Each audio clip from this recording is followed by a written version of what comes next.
Take it easy and solve the school lunch problem with SPAM. S-P-A-M. こんにちは、タイガークローラジオ。You are listening now. Back J. You are listening to Tiger Claw Radio. Number 1 in vintage computer and video game entertainment. And now your host, Critical Failure. Welcome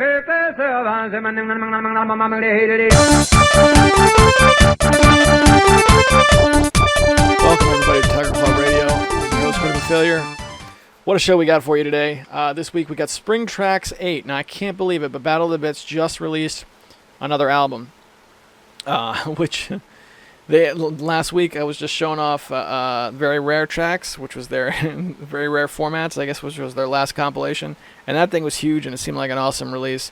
And the very next week we got Spring Tracks 8 on their Bandcamp. Now this is the first time in quite some time I didn't buy the previous release. Oop, hold on, got some fuzz. There we go, I think we're good now. On top of that, I've been playing Lords of Magic quite a bit on GOG.com. Don't worry about it if you don't know what that game is. I'll fill you in later on. But it's been a lot of video game times packed into a very short span of time. So I got a lot to talk about. So let's kick things off with something off of Spring Tracks 8. And whoa man, let me tell you, if you like running in the fields and being super happy and tapping your toes to some chip tunes while just overall enjoying some good vibes, then Spring Tracks 8 is for you. And just a quick reminder, these things, yeah, it's free, but it's only free until the next Bandcamp release comes out for Battle of the Bits. So last week, Very Rare Formats was a free album. This week it's $5. So if you want to get one of these, make sure and go pick it up now. How many tracks are on this thing? Give me a second. Sort by track number. Drop down to the bottom. 40 tracks on Spring Tracks 8. So this is from Zemo Gaza, and it's called Sapphire Eyes. And this is track, what? I don't know. It's on there somewhere. You're listening to Tiger Claw Radio. More when we come back.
if you if you download the album and you listen to it in alphabetical order, which happens to me a lot like when I don't want it to, that's going to end up being the last song because it starts with an X.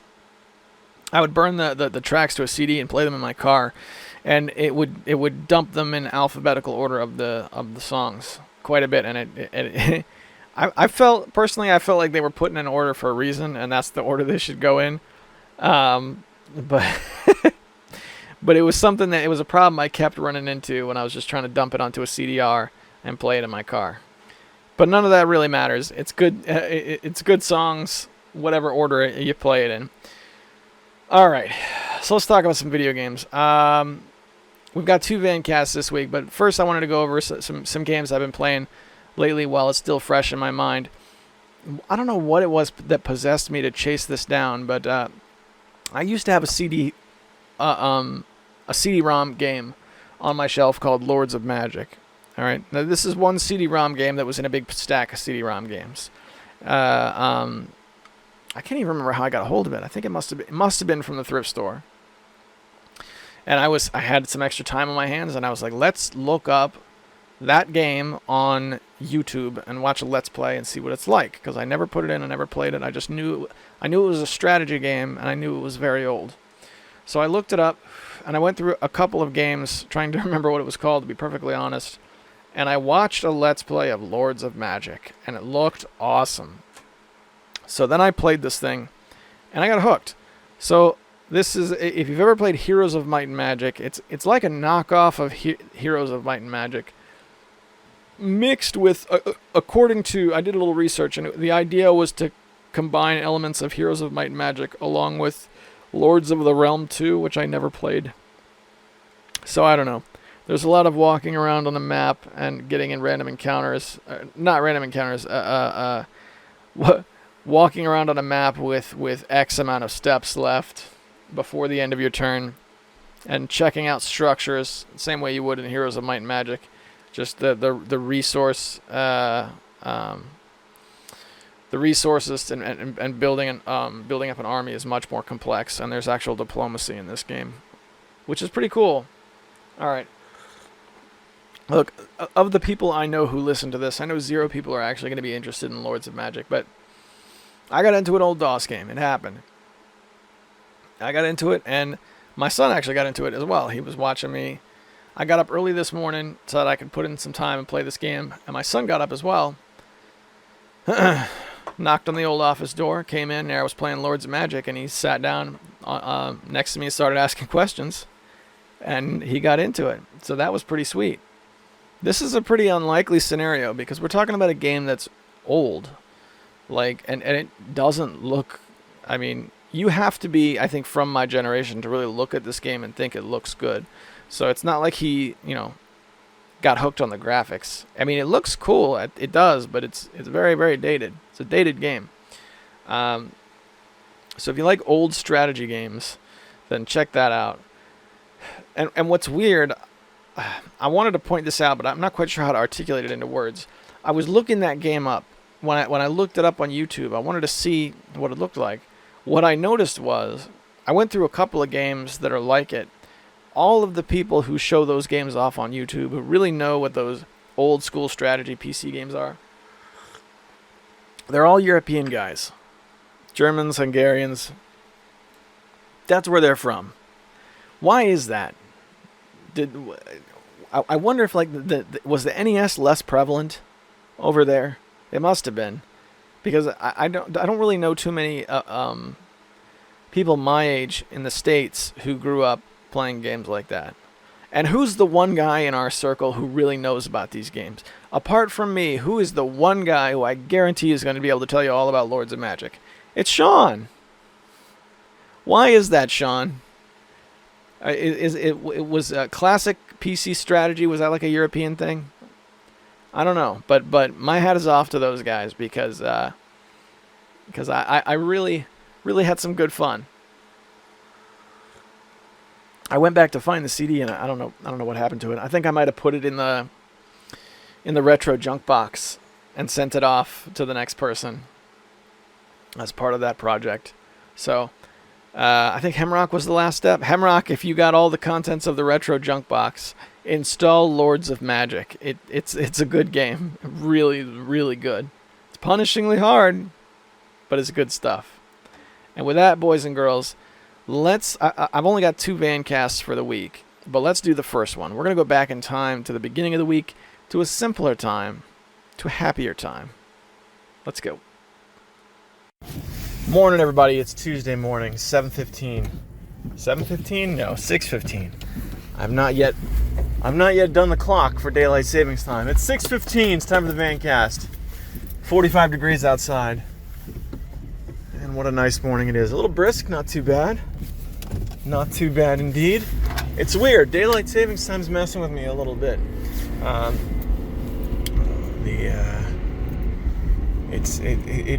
had been used to pitch black out when I would drive to work, and now daylight savings time for the fall has come, and we've pushed the clocks back an hour, and it's still dark, but it's not quite pitch black, and it's changed the drive to work environment. But as you know, when the weather gets bad outside, that's the good daylight savings time, and then when the weather's getting nice outside, that's when the harsh daylight savings time comes, and we lose an hour. So this was the gain an hour of sleep change, which was nice. I spent that extra hour playing video games, which was pretty great. I had an evening where I played some Sniper Elite, which is pretty awesome. I went through a big stretch a little while back where I was playing, I played a bunch of Sniper Elite. This is the first one, by the way. 1999, I think it came out. And I was tearing through that game, and I reached this one mission that I got stuck on.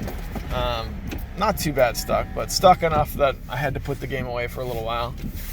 Where you're trying to blow up some sort of like oil refinery or something like that. You got to lay 2 timed bombs. And then once you lay the bombs, then this sergeant guy shows up, and you got to follow him to his office and then kill him and take his code book.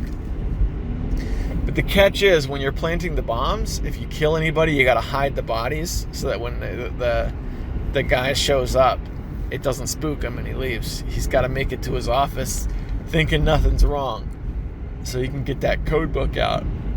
So what would happen is, I'm not very stealthy when I play this game, so I would get in these big firefights, and ultimately I had to spend like 25 minutes hiding bodies. There's a bunker room with corpses piled to the ceiling by the end of it. Yeah, but I eventually did pass that mission, and on I go with Sniper Elite. Fun game. Yeah, I would like to see more of that series when the sale comes for Thanksgiving. I noticed during the Halloween sale, none of the Sniper Elite games went on sale. They were not among the ones that were discounted, which kind of sucks, but I guess that's okay because I didn't end up spending any money on the sale anyway. All right, boys and girls, give me a second. I'm going to run into the grocery store like I like to do early in the week. All right, and we're off. We are off, boys and girls. Got to play some Dead by Daylight yesterday, which was pretty fun. I moved up a little bit in rank, which was great. It was tough returning to that game after not playing it for a while, because what was happening was I was rolling into lobbies with this prestige level 3 character, right? So you can immediately tell there's been some hours put into it. Reach level 50, you reset. You reach level 50 again, reset. Reach level 50 again, reset. Each time getting a new bloody piece of clothing that you can wear until ultimately you just look smeared head to toe in blood, which is something I wanted to happen in that game. Finally got it, so I'm walking into lobbies with with the head to toe drenched in blood.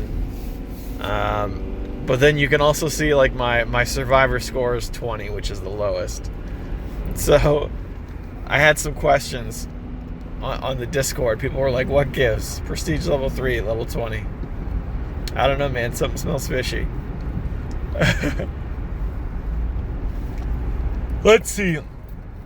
So, of all the games I played, I think I might have escaped once, and I had like a pretty big stretch. So, we're talking some real tough losses. I kind of forgot how punishing Dead by Daylight can be. It's not quite as punishing as like a Street Fighter or you know, one of these fighting games, but you get in a string of losses. Again, not as punishing as, say, Counter-Strike Global Offensive. I've had some deep hurting loss playing Counter-Strike. That has been quite an experience, but it can be frustrating. You take a few losses in a row, it becomes hard to bounce back, and the end result was being in a Discord room with 3 other people, and I got on a hook towards the end of the match, and one guy said to the other, and mind you, we're all in the room together. He knows I can hear him. He was like, I suggest you just leave this idiot on the hook. And I was like, oh man, that's harsh, man.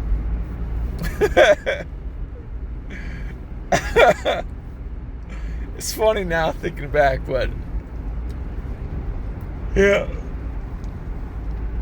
I had to Alt F4 out of that one. I was like, fine, I'm not gonna play your stupid game. I was pissed. It sucks. It happens. If you don't have, if the game that you play can't challenge you like that, then there's no way it can feel rewarding, you know, after a good night. So that was my video game time, playing Dead by Daylight, and then before that, playing a little bit of Sniper Elite. So I usually like to talk about what I'm looking forward to playing over the weekend, despite the weekend being really far away, and despite the fact that what I usually end up playing is nothing like what I describe. I still think it's a fun exercise. So a buddy of mine likes to play Euro Truck Simulator 2. Okay? He plays it a bunch. And I was talking to him last night, and he was like, I finally bit the bullet and bought a steering wheel. So he dropped $150, and he got himself a nice Logitech steering wheel with the 3 pedals. So he's got the clutch pedal, and it looks nice. So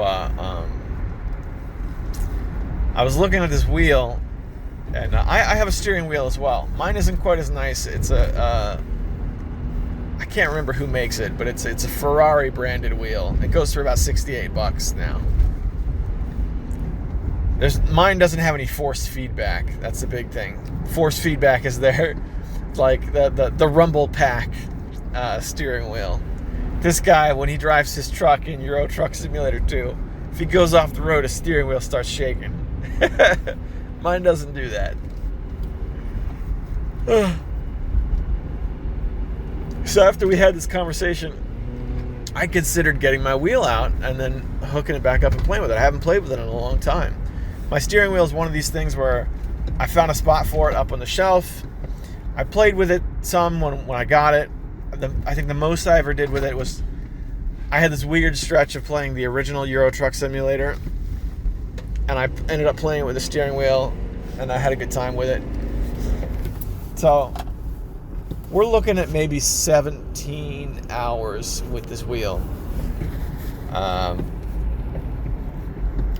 But I'd kind of been thinking about getting it down and dusting it off and playing with it again. I've got some really good racing games that I don't have a lot of time in. Assetto Corsa is a pretty sweet one. Like a nice, slick, modern racing sim that has mod support. And I was really excited when I bought that game, but I never quite made the jump and dug into it. And I think the reason for that was because I was playing Project Racing at the time, which is another one of these like I want to say hyper modern. It's a hyper modern, super realistic racing game, a racing sim, I should say. And that's where all my attention was going with this wheel, that and with Euro Truck Simulator. So, I'm long story short, I'm considering getting the wheel down, hooking it up, and then taking a drive in the old racing sims again. I don't honestly know how feasible an idea that is, because I know when the weekend comes, I'm going to be bushwhacked. And getting out the racing wheel, I mean, it takes some work to set that thing up. And most importantly, it takes some work to break it down once you're done playing. Usually when I end a game session, it usually ends with me, "Hey, Dad, come quick. This thing is happening and we need you right now." That's usually how these types of things end for me. So when it comes to the prospect of using something that's going to take additional time to break down, that's usually where I have to check out. But if I had to think of any gaming experience that would be really nice right about now, it'll be using the old racing wheel. There was another racing game I played that I really liked. I wish I could remember the name of it, but it was much older than Project Racing or Assetto Corsa or anything like that. It was the kind of thing that was designed for a 4:3 aspect ratio monitor. And it also had mod support, but I can't remember what it was called, and it's really bugging me now. But I don't know. I'll have to check back in my Steam category for driving games and look it up. And we'll see how it goes. And with that, boys and girls, what are we? 11 minutes in, 11 and a half minutes in. I'm going to send you guys back to the studio.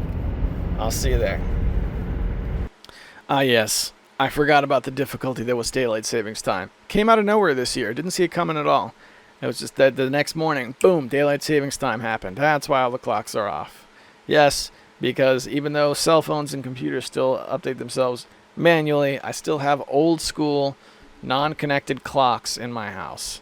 And that's just, you got to go around and do them all, and it's a pain. But good times. I enjoyed having the hour. Let's check out another track from Battle of the Bits. This is from Galgox, who's a name that I immediately recognize as like one of the go-to artists that show up on these compilations. And this track is called Forward Particle Cannons. It is the 7th track on Spring Tracks 8. You're listening to Tiger Claw Radio. More when we come back.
All right. So we played the Tuesday Vancast. I got another one for Wednesday, and that's it for the week. Just those two. But first, I want to thank the Patreon sponsors. This is a Patreon-sponsored podcast. These guys, they keep me afloat in a big way, especially now when I sat down to do my recording tonight at 9:50. It's usually like 7:30 when I do this, but all the time just evaporated into thin air, and now I have to do it at night when I'm usually sleeping. So these are the guys that are really making it all worthwhile and are helping this little pirate ship stay afloat week after week after week. And they are Hemrock, James, Sendu, Tecmo Balls, Dorabka, and Konstantin Kelman. Thank you guys so much. I appreciate everything you do. It makes a huge difference. It really does. And I hope you guys are really enjoying the party. To these guys, I read their names off, and they also get early access to the show. So as soon as it gets done, it's Saturday night now, and so hopefully tonight I'll get this wrapped up and get it up, and they get access to it. Everybody else comes out on Monday morning. And with that, let's go back to Wednesday to the Vancast. What's going on, everybody? Wednesday morning, it's time for the Vancast. 6:32, a little late getting out today. It's 40 some odd degrees. Ooh, nice little chill.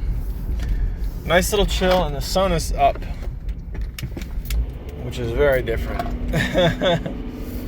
Very different. I'm used to pitch black driving to work. All right, so here's something that kind of cropped up on my mind yesterday when I was driving home, but I decided not to record it. I have told the story a couple times on the air about when I first discovered emulation. I was a teenager. I don't remember exactly how old I was, but I was older than 14, younger than 17. So we're going to say 1998, give or take. I went over to my buddy Angie's house. He had an old Hewlett-Packard. No, was it after the Hewlett-Packard? He had this Black Tower computer that he got off of a Circuit City. He wanted a Circuit City, and a salesman hooked him up, bought a nice pre-built machine. And we used to get online. We used to get hooked up to America Online, AOL. We would sign on, and we would think that I remember getting NES ROMs from independent little corner sites that would have like, hey, here's 20 of my favorite games available in ROM form. So there wasn't a single depository of all of the NES collection. Nowadays, if you want ROMs, you can just get yourself a torrent of the entire NES library. It wasn't the way it was back in those days. So we would cruise looking for games. But before that, the way it was introduced to me was I went over to his house one day, and he was playing Wanpaku Graffiti. That was the first ROM I ever saw running in the 90s, Wanpaku Graffiti. And he was running Nesticle. That was the NES emulator, prevalent NES emulator at the time. Historically, this program has notoriety as being one that had like a built-in palette editor, so it was used by ROM hackers for quite some time. And I remember him explaining it to me, like he lowered his voice. It was just me and him in his room. There's nobody that. Hey, I have this thing called emulators. It's like the real NES games, but not quite. I said, okay, cool. Yeah, so we used to play NES ROMs. We played them with a keyboard, which is the reason why I wanted to go back to this time and sort of remember it again, is because the most fun I ever had with emulators and ROMs and that whole setup was that time. Today, you can get yourself a Raspberry Pi, and you can load that Raspberry Pi down with every NES game, every SNES game, and every Genesis game, and doing that will only take you about 15 to 20 minutes. But in those days, at home, I had a Pentium that had no sound card. It ran off a Windows 95. It's an old machine, and we couldn't. at my place, we couldn't get online. We did have a modem set up, but something was wrong with it. It never worked. So what I would do is I would go over to Angie's house. We would hang out and play games, and I would take 3 1/4-inch floppy disks, and I could bring home whatever ROMs could fit on the floppy disks. So at home, I had I had a computer with no sound, just to recap, and a slowly growing ROMs collection. So I distinctly remember the first day when I brought home the emulator, and I on floppy disk, and I set it up, and I only had 3 ROMs, and they were all ROMs for games that I had in physical form. This was when my NES collection was probably at its peak. I had like 64, 65 games. This was back, I'd go down to the pawn shops, $5, any NES game they had, regardless of what it was $5. So I built up a nice healthy collection that way. Problem was we only had one TV that you were able to use video games on, right? We couldn't use them on the family TV. We had one TV in the basement. And my brother was often playing PS1, PS2. He used that TV often. So I'd also like to point out, as I say very frequently when I think back to these old days, this is when NES games, buying NES games, was not the cool thing. Okay? YouTube wasn't around at this point. I don't think anyway. And there was no retro video game boom, right? Like we have now. So yeah. So I would sit at my dad's old computer and I would play these 3 ROMs. They were Bump and Jump, they were River City Ransom, and I can't remember the third game. It might have been Contra, but I don't know that for sure. But I clearly remember Bump and Jump and River City Ransom. So these 3 games, this was the most fun I ever had with emulation. And when you get a Raspberry Pi today, you're like, well, you know, the frame rate it's off a little bit. It's not exact. It doesn't really compare because there's these minute differences. And when you play these very specific games, you'll see it. Okay, the computer I was using at the time could not handle SNES ROMs. Couldn't do it. On top of that, there were certain NES games that wouldn't play very well. I would have to up the frame skip to kind of make it run quasi-smooth. This was like miles away from the authentic NES experience. And then once I got it running, remember, there was no sound and no controller, so I was using a keyboard. And it was the weirdest thing because none of that mattered. None of that mattered. It didn't matter. I had the game. I was playing Bump and Jump.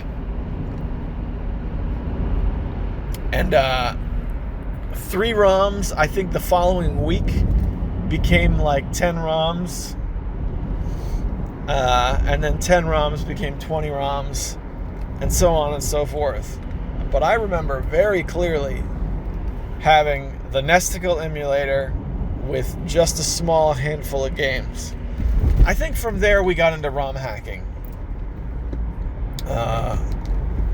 That was when we realized if you opened up River City Ransom in the palette editor in Nesticle, you could see graphics that were not included in the game.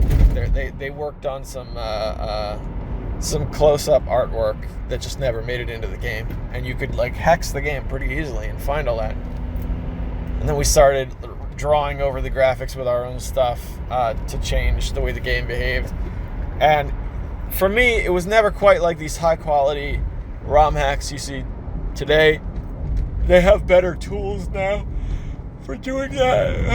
Excuse me. But some of the stuff we accomplished, specifically Engie, was out of this world. Engie was working on a ROM hack of River City Ransom, believe it or not, and this is something I kind of wanted to talk about on the air. in River City Ransom, you would go through the mall, right, and there was like regular civilians that you couldn't attack, just people walking around.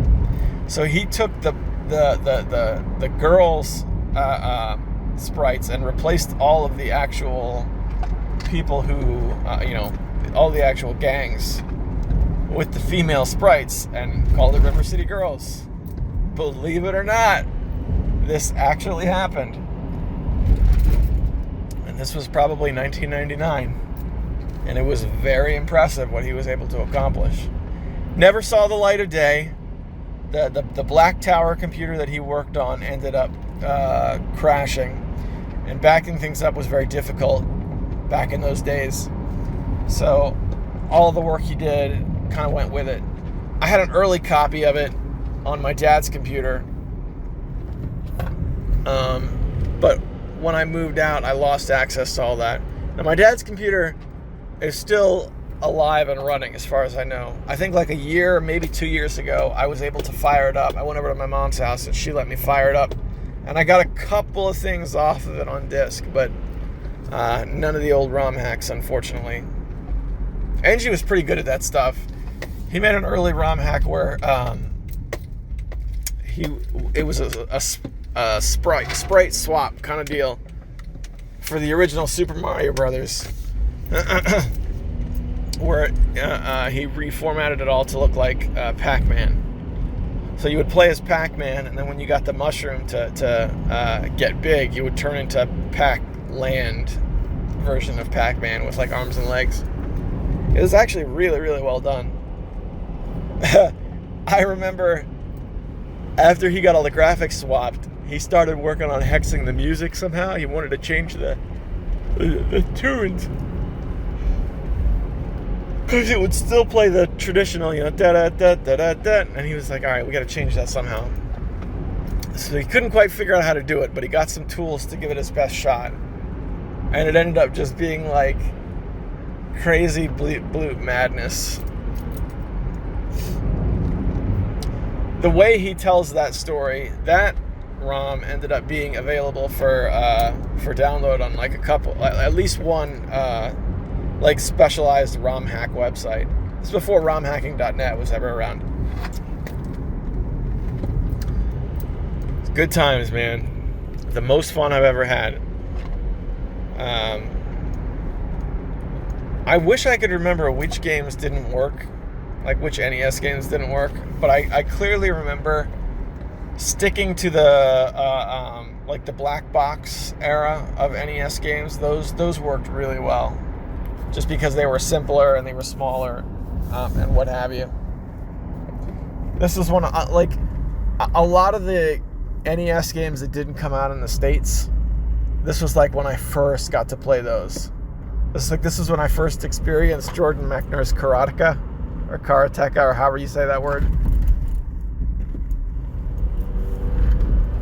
I remember playing a game called Nuts and Milk, which I don't think we got in the States. I know you can get on eBay and get yourself a Famicom copy, but I don't think that was a US game. And then I remember, I think it's called Battle City, the tank game for the NES. Another one we didn't get in the States. This is when I was playing all of that for the first time.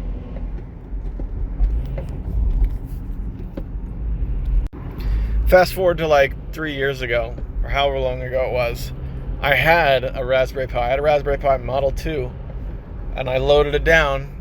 I made the mistake of loading it down with everything I could find.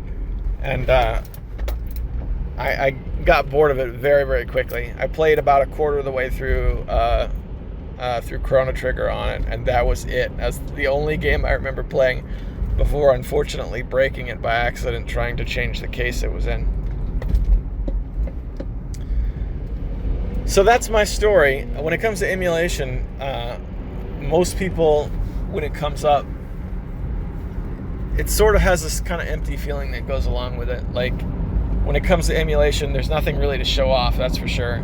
Hey guys, look at all these folders I have. No, not really. But Here are some good times that I had for real. I remember there being an emulator. I don't know if you can still get this or not, but it was called No Dollars Game Boy. No, and then the $GB. And that had the best, I think, multiplayer support of any emulator at the time. Because if you remember, in the old days, if you wanted to play a Game Boy game multiplayer, an authentic Game Boy game, it took 2 Game Boys, a link cable, and 2 copies of the game. So prior to Pokemon, or any other game apart from Pokemon, it was very rare for this to happen. So this was an emulator where you could bring up multiple screens on on the same monitor, and you can kind of play that way. I remember playing the Game Boy version of King of Fighters on it, and it would do weird things like fall out of sync with each other. Like the left screen, you'd throw a punch and it would connect, and on the right screen it wouldn't. It was very weird, but it was like early emulator support for Game Boy multiplayer, which I had fun with. No Dollars Game Boy. Ironically, No Dollars Game Boy at one point became commercial software. And you had to pay for it, which is the ultimate irony, in my opinion. Today, I use emulation primarily for disc-based games that I have physical copies of. I play my Japanese PS1 games on an emulator. I play PS2 games on an emulator a little bit. That's really mostly what I use it for. Occasionally, I do crack open a ROM hack or two, but I've got very little interest in. Hey, let's get a folder with all the ROMs in it. I have bought some reproduction carts, which is arguably in the same sort of world. Like when I bought Splatterhouse 2 for the Sega Genesis, I definitely only paid $3.50 for it instead of $80 or whatever it costs for an authentic copy of that game. Splatterhouse 2, good game. That ride home, though, on a day when I would go to my buddy's house, when I had a disc full of ROMs in my pocket, and I had to take that home on my bicycle, that ride home was really something special. I remember there being a special kind of excited. Equating the ROMs in my pocket to having a full stack of NES games. Good times. Alright, so we're what? Almost 17 minutes in? Yikes. Alright, let's bring this to a close. But before we do, I want to talk about the weekend. I like to look forward to the weekend a little bit. You know, it's a nice way to put some positive thinking in the morning when I'm driving to work, especially in a morning like this when I'm a little late getting out the door. And I think last time we talked about hooking up the steering wheel and playing some driving games, but I think there's an ultimate irony in being stuck in traffic and wishing you could play a driving game with a steering wheel. So I don't know about that. All the talk about emulation makes me want to revisit my little, I don't even know what to call it, my Famicom clone. So I have a nice collection of Famicom games. I played some pachinko this past week on my like Famicom. Pachio-kun 3, which was fun. I had a good time with it. Silly game. Had a great time with it. I can tell it's a kind of game where you maintain a save file, and it's very hard for me to do that. It's like it's like trying to beat one like a Final Fantasy or something like that in a single sitting. You know. I want to play some Famicom. I wouldn't mind owning an authentic Famicom. I did look into that recently. That is not as expensive as it used to be. You can get a Famicom that, albeit has some yellowing and doesn't look pristine, but it looks like you can get an authentic Famicom for like $35 now. So it's actually come down quite a bit. Over the past couple of years, I revisit video game prices, and it's like, looks like it's coming down a little bit. Looks like it's coming down a little bit. And the truth is, not really. But a few select things have come down, especially when it comes to classic imports. All of the choice games have gone way up and continue to climb. But you can get yourself a copy of Urban Champion for the Famicom for like $3. And who doesn't like Urban Champion, really? But what would I actually play? I got a copy of Valis from MagFest. I can't remember if it was last year or the year before, but I wouldn't mind dusting off the original Valis a little bit on the Famicom and kicking that around. I got a couple of these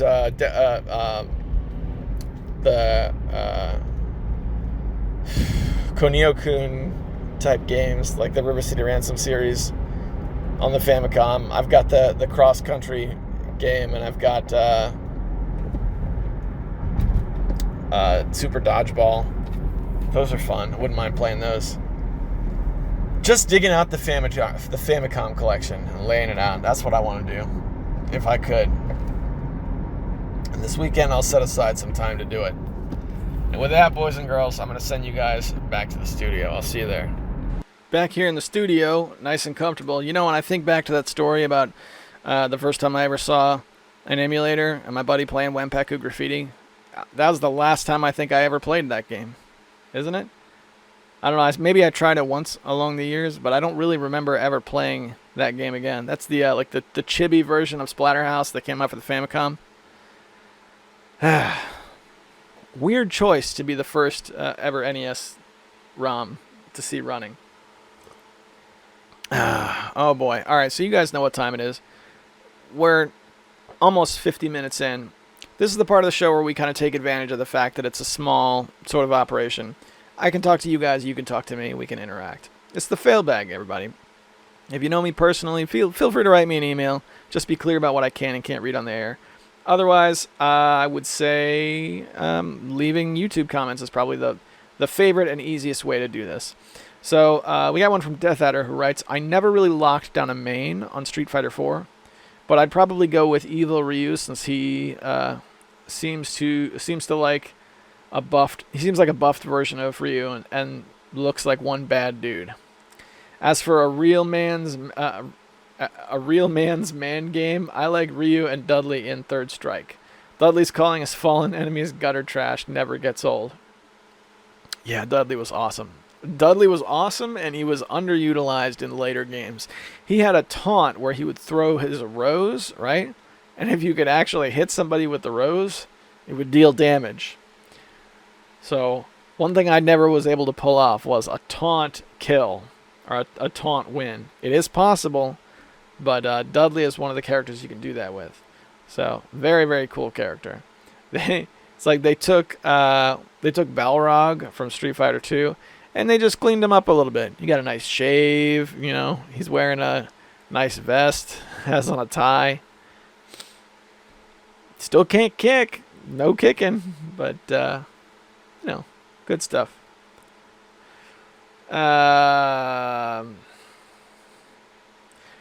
Let's see. We got a couple on my. I did a video about the latest chiptune album that I made like a month or two ago now, and something was wrong with my webcam. It was all jerking around. So I got a couple comments. One from Sean. He writes, "Looks like you're shaking. Oh, cool that you got a new album. Thanks, man. I appreciate it." Death Adder writes, "Best non-bithead video I've seen on YouTube since 2015. I'd love you to always use this webcam. I can't promise if I use it again, it'll shake like that again. I don't know what happened. There was a weird... and what's funny is that's supposed to be the video to convince people to download the new album. And it just looks absolutely terrible. Maybe it's perfectly representative. What are you going to do?" Alex Swingle writes, and he's talking about last week's episode, The Blizzard Conundrum. "That thumbnail looks like a ghetto ad for Hellgate, London. 3 SWAT officers detain interdimensional illegal alien. Protesters demand fallen angel be released." It's supposed to be like one half. You've got the new Diablo. If you look up Diablo 4, they keep showing images of the woman's face, because the Diablo monster is a woman. It's supposed to be Lilith. So one half of it is the hot new product from Blizzard, and the other half of it is the Hong Kong protesters, or rather the SWAT team closing in on the Hong Kong protesters. So, thus the Blizzard conundrum.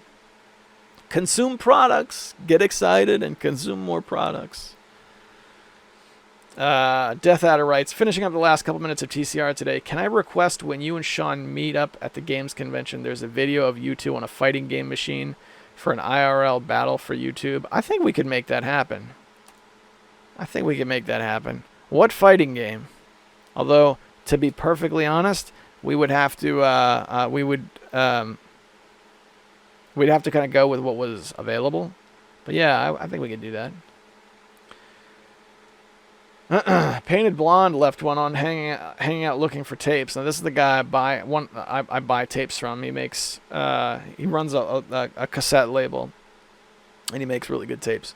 He writes, good to see I'm not the only early riser out there. Nice setup on the decks. That Marvin Gaye tape looks sick. Love his Motown era stuff so much. And yeah, the Go-Go's were no joke. Man, this is a guy after my own heart. Okay, so let's talk about Marvin Gaye for a minute.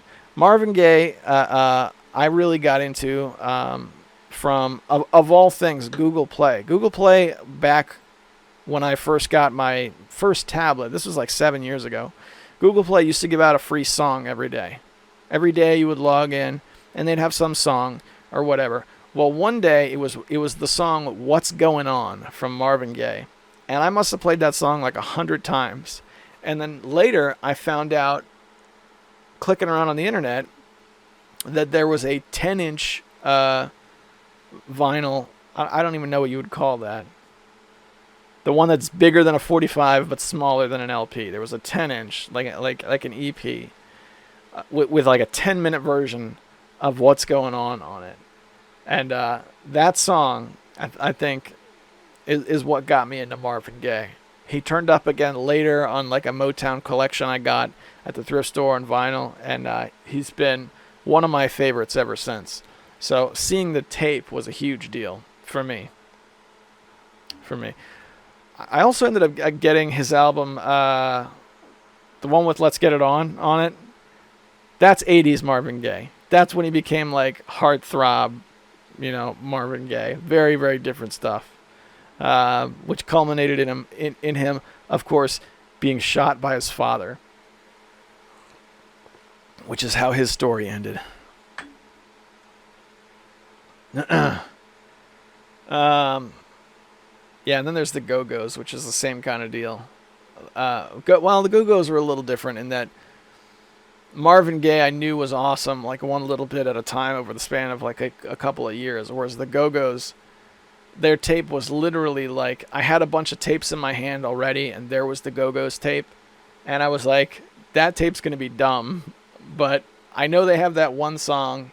Let's just pick it up anyway. Why not? It's 50 cents. And yeah, I'm glad I did. And now when I go back looking for tapes, I'm more apt to just pick up anything. Because there were a couple of instances like that where I took a chance and it paid off. Haircut 100 is another one. That's a great band that I got like much the same way. All right. Sean writes, I played a little Magic the Gathering in college. I'm up for it. We can play some D&D too. Speaking of fighting games, I recently played through Garu Mark of the Wolves. Fun and easier than King of Fighters. Maybe we can play online. It's the GOG version. All right, let's check this out. I think I even have... I've got GOG open right now because I've been playing Lords of Magic. But using the store from GOG is a little weird these days. So give me a second. Oh, jeez. Okay. What is the name of this game? Garu Mark of the Wolves. Nope. Oh, wait. There it is. Game. It says game. Garu Mark of the Wolves. That's weird. Do they actually sell it? Yeah, they do. It says you've put 37 minutes into it, but you've got 30% of the achievements. So that must have been a really busy 37 minutes. Good for you. Yeah, it looks cool, man. It looks very SNK in a big way. Is this actually an SNK game? You know what? I think I'm hearing about this for the first time now, and this looks pretty dope. Yeah, I'm gonna check this out more offline. But yeah, I'm game for fighting games, especially since we don't get to play much. Fighting games are good. If you can find someone who's pretty close in skill level, they're good short run kind of things. All right, we've only got 10 minutes. That's enough for a couple of matches, in such and such a fighting game.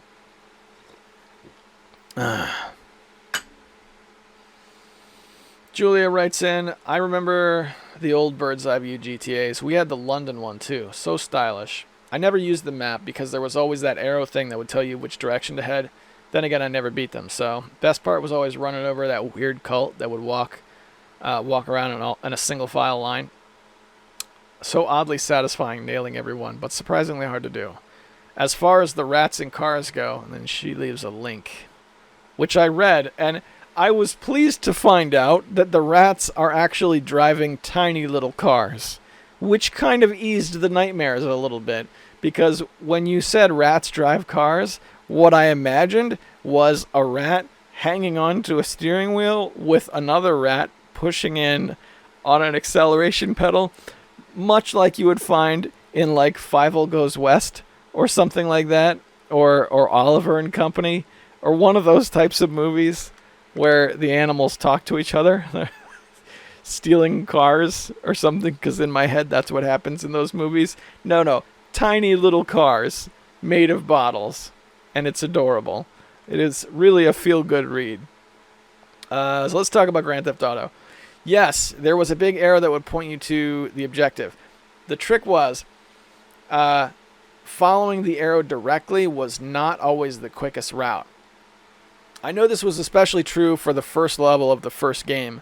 There were a couple of main artery highways that were really, really big, and sometimes it was faster to drop back, hook left, and then take a main artery to get you out of like a closed sort of neighborhood. That helped me a lot. Also, I think I said this last week as well, but if you were being chased by the cops, right, and you had like 3 or 4, however many cops it was that were after you, and you really needed to get out of it. I remember this especially being true of the second game. You had to get to a spray shop, right, where they would spray your car down, and that would get rid of the cops, which is funny. You could have like a SWAT team on your tail, and then you go into a little spray shop, and that's we don't know where he is. Yeah, so they would tell you where to go to the spray shops. Yeah, those are good games. You're right. You really didn't need one, but it made it easier for me. Sure did. It's like playing a game with a strategy guide. I don't know if that was something you've ever experienced. Having a book open in your lap as you play through. As much as I love strategy guides, I don't really think I did that much.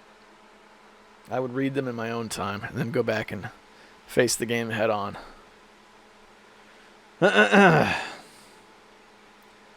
to hear from you. We've got one from Kivio, who leaves one on the Leisure Suit Larry security questions video. That's an old one. That's from a couple of years ago by now. When did that come out? All right, so humor me if you know about this already, which is most of you, but Leisure Suit Larry was like the naughty game of the 80s, right? So when you loaded up the first one from the 80s, it would ask you questions. Like, if you're over 18, then you'll know the answers to these questions. And they're all like pop culture questions from the 80s. So it's play it now, being in your 30s, and you probably won't know the answers. So I made a video of just of those questions and some of the ridiculous things they asked. And this guy writes, haha, thanks for the nostalgia. I used to spend hours trying to pass this test with my cousins when we were around 9 or 10 years old. It's funny, I remember struggling with it too as a youngster. Someone being too young to play a game like Leisure Suit Larry. And then when I got older, I found out you could press Control Alt X, and it would just let you in. Like you didn't really have to do it at all. Although to be fair, I don't know if that was true of the games we played as a child. I think that might have just been something they added later in the abandonware releases. Who knows? Like a crack. Somebody who played Leisure Suit Larry back in the day, tell me if that was true or not. My good buddy Sendu, my man, left this comment on episode 299. So this is a while back, older episode, but newer comment. He writes, comparing watching popular streams to watching pro sports is appropriate, considering programmers are legally considered athletes. Very strange. What a weird time we live in, man. Where people play video games and they're considered athletes. But you know what? I'm 35 years old. And there's a quote from Douglas Adams about when you reach a certain age. And you know what? I'm going to see if I can look this up because it's worth it. Hang on a second here. All right, here we go. This is Douglas Adams, who wrote The Hitchhiker's Guide to the Galaxy books. He says, I've come up with a set of rules to describe our reactions to technologies. Number 1, anything that is in the world when you are born is normal and ordinary, and it's just a natural part of the way the world works. Number 2, anything that's invented between when you're 15 and 35 is new and exciting and revolutionary, and you can probably get a career in it. And 3, anything invented after you're 35 is against the natural order of things. I'm 35 years old right now, and I'm fighting this tooth and nail, but now that I've reached this age, he's spot on. So spot on. Technology's come out now, and it's like, I don't know about this. This feels a little off. But I look at the younger generation, and they're like, no, it isn't. I'm going to watch streams for 4 hours. Okay. All right. If, that's what you want to do. Rock and roll, man. You got colleges that are going to give scholarships to people based on their video game playing ability, which, by the way, is a scam. Because there was one college that made news, and I wish I could remember who it was, but one of these universities made news by national news by offering scholarships for their video game team. But the thing was, you're talking about a college that's like $50,000 to get a 4-year degree there, and they were offering $5,000 scholarships to these gamers. So it's like I don't know, like a 2% off coupon at Panera Bread. Think of it like that. We'll just get him in the door. Who cares? Such a scam. And with that, boys and girls, that's the show. Now look, I'm not dumb. I realized this episode was a little bit rambly. It happened. I think it's just a byproduct of having to wait until I don't have any energy left to do this. It's a mistake I've made in the past. I was looking forward to an interview with Derek Alexander back when he was still doing the Happy Video Game Nerd thing. And the only time we could make it work was like 2 in the morning. And I was way too tired to be doing something like that, and it went very, very badly. And I learned that I can't talk and make words with mouth sounds when my brain isn't functioning. So I'm going to do the best I can. I got some health things that I got to sort out. So this next week's going to be really tough. So bear with me over the next couple episodes while I get things together. And then before you know it, we'll be back at full speed having a great time. And with that, thanks for stopping in. Whatever it is you guys have to do when you're done here, I hope it really goes well. And I'll see you next Monday.